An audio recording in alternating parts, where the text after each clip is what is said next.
Hello guys, what's going on? My name's Richard, and today I'm going to be starting a series of video game reviews. Starting off today with Dead Rising 4, what I've recently jumped back into to revisit. I'll be telling you guys what I like, what could have been better, tell you about the story and the gameplay, and give you an overview at the end, my overall opinion. Of course, let me know if you'd like me to review any other games. This is what you want to see more of, or if you'd like me to try anything else out for you guys, let me know in the comments. And we're going to start off with the gameplay. So, as you can see here, the gameplay is very similar to Dead Rising 3's style of gameplay. Of course, as the series has been in general as a whole, being able to fight loads of zombies on screen at a time, using a variety of different weapons, abilities, skill moves, which you unlock by progressing the game, leveling up.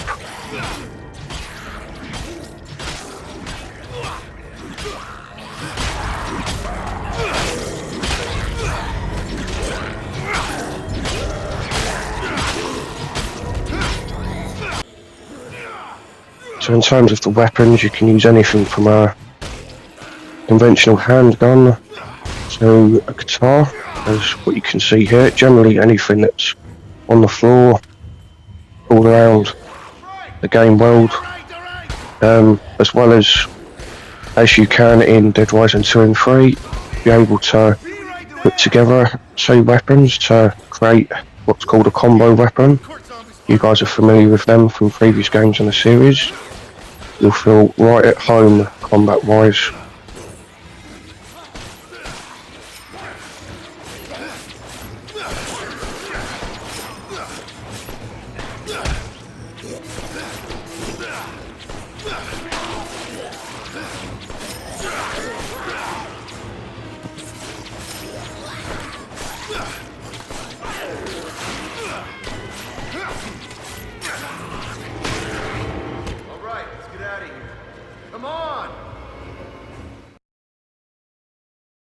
So, next off, tell you a little bit about the story. So, main character from Dead Rising 1, Quest, returns back to the spotlight, being called back to Willamette, the location from the original game, to investigate yet another outbreak,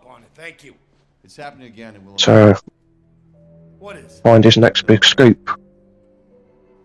I didn't see anything on the news. How long has it been going on? Going on 6 weeks now. Really? Bingo. So you'll be mainly running around, carrying out routine investigations to piece together the story and ultimately find out the truth behind those responsible and put a stop to the outbreak, ultimately. Stimulating changes in the brain. What, are you a med student too? Nah, I just read a lot of sci-fi. It looks like they've been operating on them. There's already a vaccine for zombieism. So what's the point? It's creepy, whatever it is.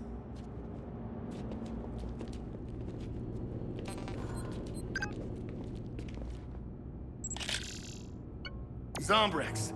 This stuff suppresses zombieism if you get bit. Yeah, but everyone's immune to the parasite now. Shit. Where do they even get these zombies?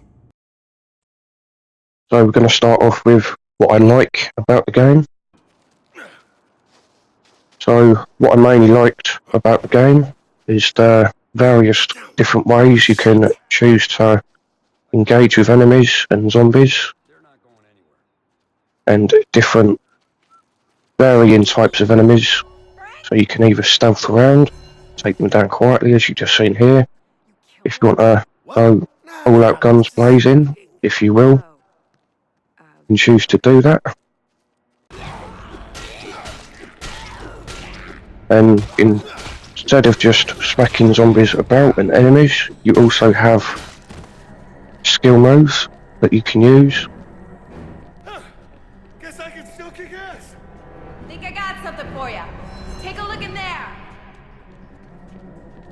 in regards to carrying weapons about, you can carry multiple of each type of weapon, be it a melee weapon, ranged weapon such as your handgun, your assault rifles, and your thrown weapons, so that can be grenades, blueprint thrown objects that you can find later in the game as you progress. So you're not just carrying a set amount, and you can switch between them at ease with a button press, which I thought was quite cool.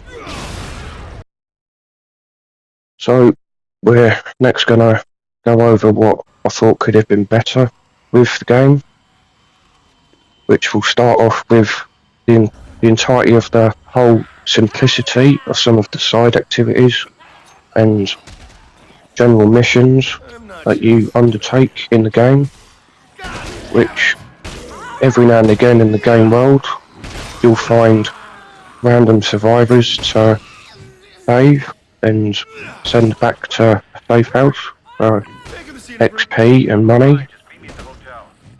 I just felt that some of the objectives could have been a bit more girthy in terms of what to do.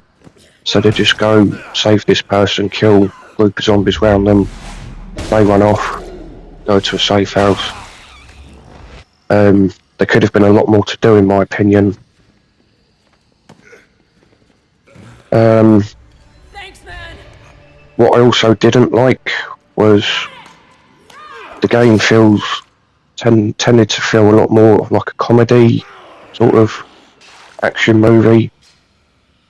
Every few minutes or so, Frank would joke about the situation, as I know his character is known for, but I just felt it could have been a bit more, have a bit more of a serious feel from time to time.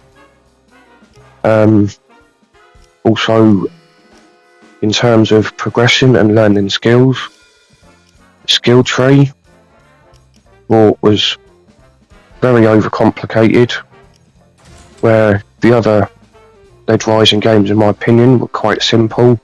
You knew what you was getting straight off.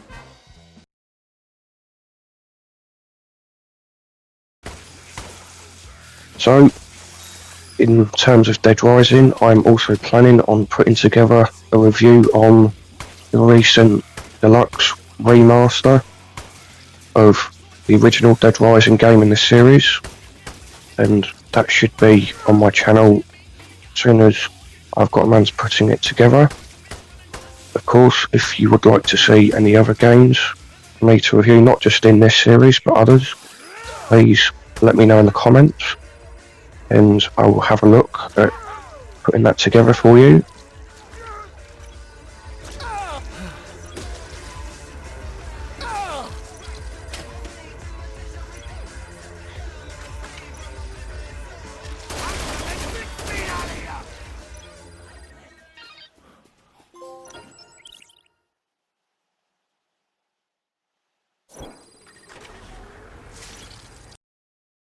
So we're going to finish up with an overview of what I think of Dead Rising 4. Generally, as overall, for a zombie game, I thought it was very good in terms of the action, what you could do, what sort of weapons you could pick up and use against the zombies and different enemies. It's fantastic. If you're looking for an all-round hack and slash open world zombie action game, this is definitely up there with the other zombie games available on consoles and other platforms. But in terms, if you're looking for an in-depth story game, this isn't definitely up there. I prefer different games in the franchise a lot more. But overall, it's a decent game, and it offers you quite a bit to do, not just with the main story. There is story DLC to accomplish. So guys, if you enjoyed that, please consider hitting the like button, and if you would like to stay with my keep updated with my content, please feel if you want to subscribe, that'd be much appreciated. Of course, this was just me testing the waters, see how I would get on making these type of videos. Please let me know what you guys think. If I could do anything better, please let me know. And again, thank you very much for watching. Hope you guys have a really great day. Hostile grenade!